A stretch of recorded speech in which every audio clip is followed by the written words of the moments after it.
তামোল খেতিত ভাল ফলন পাবলৈ গছৰ সঠিক যত্নৰ লগতে সময়মতে সাৰ প্ৰয়োগ কৰাটো অতি গুৰুত্বপূৰ্ণ।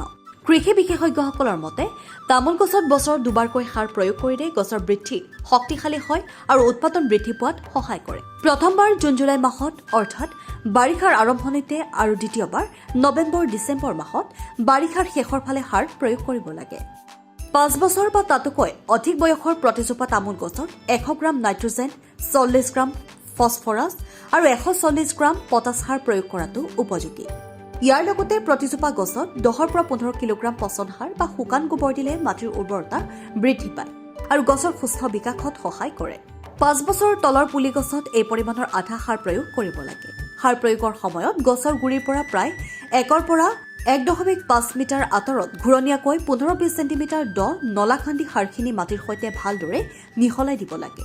লগতে মাটি যদি আমলিক হয় তেন্তে সাৰ দিয়াৰ প্ৰায় 2 সপ্তাহ পূৰ্বে চূণ বা ডলমাইট প্ৰয়োগ কৰি লোৱাটো উপকাৰী।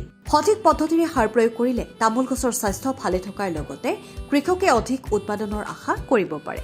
অধিক তথ্যৰ বাবে অভিজ্ঞ কৃষকৰ পৰা পৰামৰ্শ ল'বলৈ নাপাহৰিব। নিউজ এক্স ৰিপৰ্ট, অংকুৰিত অসম।